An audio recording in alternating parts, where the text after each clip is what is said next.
Bonjour, M. Larme. Merci d'être venu. Je me présente Denis Lantaigne. Je suis le directeur du Centre d'artistes Constellation Bleue et de la Galerie Bernard-Jean. Le projet de résidence d'artistes au village est possible grâce à un partenariat financier avec la Fédération culturelle acadienne et un partenariat aussi avec le village acadien qui nous a offert des services. C'est une reconnaissance de ces deux organismes-là qui nous permettent d'accueillir deux artistes pendant 2 semaines sur un thème comme Unir le village, une traverse du temps. C'est-à-dire que les artistes ont tout le loisir de profiter du village acadien avec tous les aspects que le village peut offrir. Et le comité de programmation a choisi M. Hugo Liu de Saint-Simon, l'artiste local, et M. Pascal Picard de Jonquière comme artiste de l'extérieur pour occuper la place pendant 2 semaines. Ils ont occupé la gare du village comme atelier. La gare n'est pas nécessairement occupée par des interprètes, donc la gare est libre. Les artistes ont su profiter de ce lieu-là assez spécial qu'est le village. Très, très belle atmosphère pour ceux qui ont déjà expérimenté des résidences au village. Donc, je vous laisse avec commencer avec M. Pascal Picard, si vous voulez, pour présenter. Et un instant, juste avant, je vais mettre que M. peut-être Robert Landry peut dire un mot au nom de la Fondation culturelle, et puis après ça, ça sera M. Pascal Picard. Ouais, certainement. Merci beaucoup, Denis.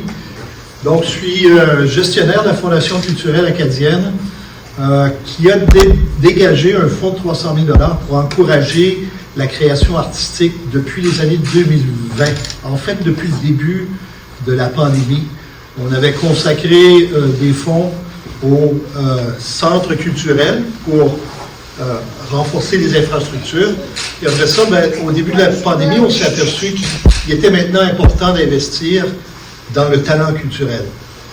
L'idée, au fond, c'est de permettre aux artistes d'explorer des nouveaux endroits, de faire des rencontres, créer des passerelles entre le passé, le futur, et puis de faire en sorte que Caraquette reste un pôle de création qui aide les artistes à se développer puis à explorer les nouveaux endroits. Je remercie beaucoup Denis pour avoir développé ce type de projet-là, puis fait des propositions comme les autres organismes culturels. C'est comme ça que la culture avance. Merci beaucoup. Bon succès à vous autres.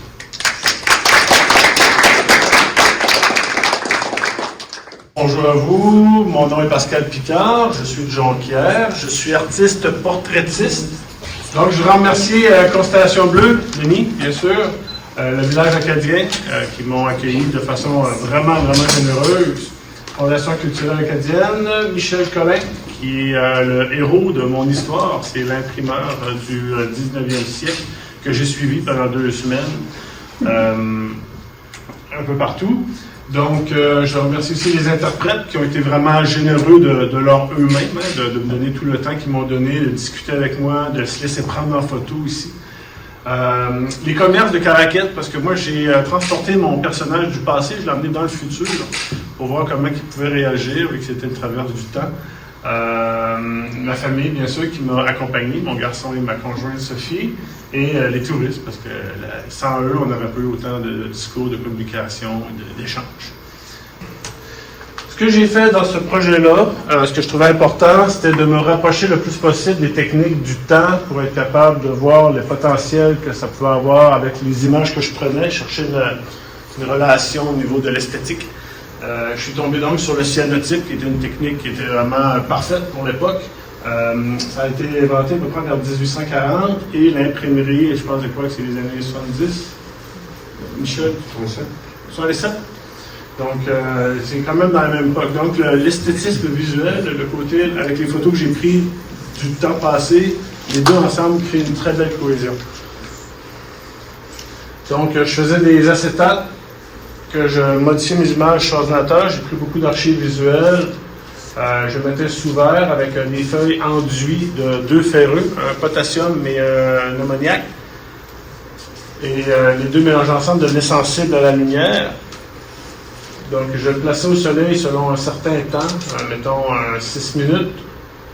En plein soleil, entre 11h et 4h, c'est important, parce que le matin, c'est le double du temps.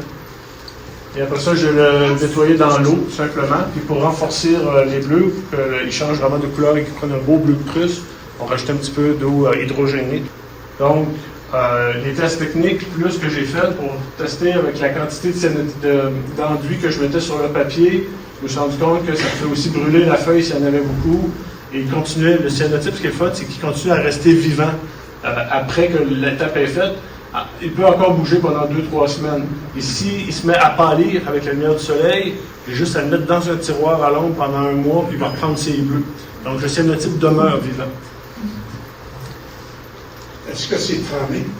Non, c'est pas comme la sérigraphie. Je suis pas obligé de le tramer. Ça peut juste être des dégradés de gris avec le soleil. Là, ça passe au... Ouais.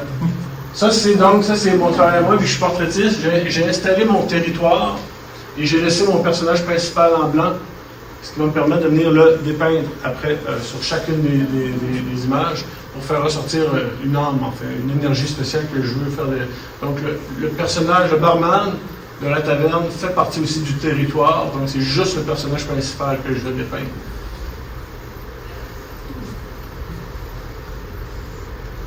Je l'ai emmené dans le futur, donc je vais faire la même affaire avec ceux-là. Donc je vais découper mon personnage et je vais pouvoir le transposer après avec le cyanotype encore pour créer une espèce de on ne saura plus si c'est le passé ou le futur ou le présent. Donc c'est pour jouer avec les réalités. Donc, vers ma pratique, je veux faire aussi en plus des cyanotypes pour l'exposition qu'on va avoir à Bernard-Jean.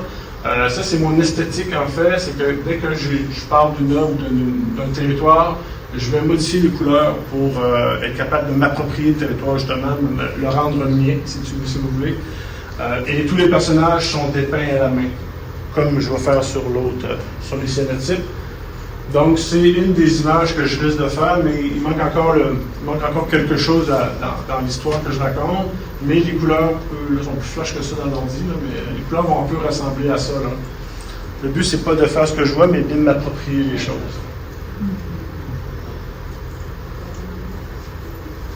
Donc, voilà. Et tout ça pour présenter ça à la Galerie Bernard-Jean en 2026, peut-être, c'est ça? On ne sait pas, Inch'Allah.